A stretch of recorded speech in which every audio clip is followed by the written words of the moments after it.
how he came to change his name. Fujiwara Hidesato was always in search of adventure. So one day, Hidesato set out. He took his bow and his arrows and he traveled to the beautiful lake Biwa. At that time, there was a bridge that crossed the lake, and upon that bridge lay the sleeping dragon. Without hesitation, Hidesato walked onto the bridge and began walking across the great monster's back. After only a few steps, Hidesato stopped when he heard a man calling from behind. Oh, kind sir, would you please help a poor old man? It depends on what helping you need. I want you to kill my mortal enemy. It would be my pleasure. Wait, what did you say? I said, I want you to kill my mortal enemy. That's quite a favor you ask, old man. Yes, I lived now for many years in this life, and I have quite a large family. For some time now, though, we have lived in fear, for a monster centipede has discovered our home, and night after night, it comes and carries off one of my family. I am powerless to save them. If it goes on much longer, not only will I lose all my children, but I myself will fall victim to this monster. So, you want me to kill a giant centipede? Yeah. I will do it on one condition. Anything. Tell me why you changed yourself into a sleeping dragon. I changed myself into a dragon to find someone who can help me. That makes no sense at all. I have waited on the bridge in shape of the horrible dragon that you saw, in the hope that some strong, brave man would come along. While all who came this way, as soon as they saw me, were terrified and ran away as fast as they could. You were the first man who was able to look upon me without fear. So I knew at once you were a man of great courage. Makes sense to me. So where is the centipede? Don't come at night, come and spread. Come, I'll take you to my castle. So the Dragon King parted the waters of the lake and led Hidesato to his palace. Soon night fell and everything was silent. Suddenly, the palace began to shake as if a great giant were approaching. Hidesato and the Dragon King ran to the balcony.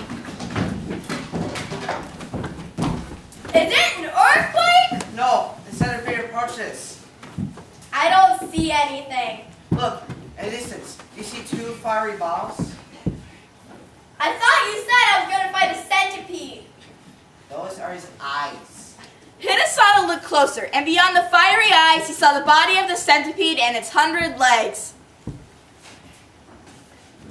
Hidesato showed no fear, but the Dragon King cowered in the corner, for he knew how ferocious the centipede was. Fear not, Dragon King! I'll kill this monster! Bring me my bow and arrows at once! The Dragon King quickly grabbed the bow and the quiver and brought them to Hidesato. You only have 3 arrows in that quiver. In all my days, I've never, ever, ever met a beast that could not be brought down by 3 arrows or less. The centipede is not your average beast. Aim between the eyes and do not miss. Hidesato took aim with his first arrow and let fly. The arrow hit the centipede right between the eyes, but glanced off without leaving a mark. We are doomed. We've only made him angrier. He'll devour us all. Fear not, Dragon King. I still have 2 arrows left. Again, Hidesato took aim and let his arrow fly. And again, the arrow hit the centipede between the eyes and glanced off. You are a brave warrior, but your arrows cannot harm the great centipede. Dragon King! I still have 1 arrow left.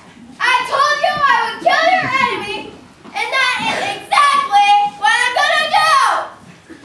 Hidesato watched as the great beast raced toward the palace, getting bigger and bigger with each passing second. The fiery eyes of the centipede began to light up the palace and the waters around it. Hidesato could clearly see the 100 legs of the great monster. Just then, Hidesato remembered something his grandmother had told him long ago. The only thing that can kill a centipede is saliva. Hidesato took his 3rd and final arrow, but before placing it on his bow, he put the end of the arrow in his mouth. Hidesato let his final arrow fly straight for the center of the centipede's head. But instead of glancing off harmlessly as before, it went straight into the creature's brain. The centipede began to quiver and its eyes slowly dimmed. Then, in a blinding flash, the body of the great monster disappeared. Am I dead? No, you're safe. The centipede is dead. Thank you, Victoria. You saved us all. Don't thank me. Thank my grandmother.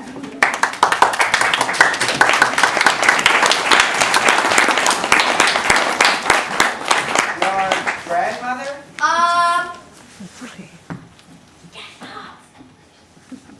Never mind. The Dragon King's family slowly came out of hiding and began to bow in front of Hidesato. My work here is done. I set out in search of adventure, and that's exactly what I got. It's time for me to return home. Wait, you must allow me to show my gratitude. I didn't kill your enemy in hopes of becoming rich. Then I won't give you riches. Simply a few humble gifts. Well, I guess that's okay. The Dragon King clapped his hands and 3 palace guards marched out, each carrying a gift. The first carried a bag of rice, The second, a roll of silk. and the third carried a cooking pot. Take these gifts as a symbol of my undying gratitude. Thank you. Hidesato took the gifts and returned home. When he returned home, he decided to use the gifts he was given to cook himself a big meal. Hidesato poured the bag of rice into the cooking pot, but the bag remained full. No matter how much Hidesato poured, the bag never lost its bulk. Hidesato found that the cooking pot was magical as well. Whatever he put in it was cooked to perfection, without any need for fire to heat it. The same went for the roll of silk. The more he pulled off, the more the roll stayed the same. Not having to ever spend money on rice or silk or firing ever again, Hidesato became a wealthy man. And the fame of his name spread all over the land. Tuara Toto, my lord bag of rice. The end. Such a good story. So good.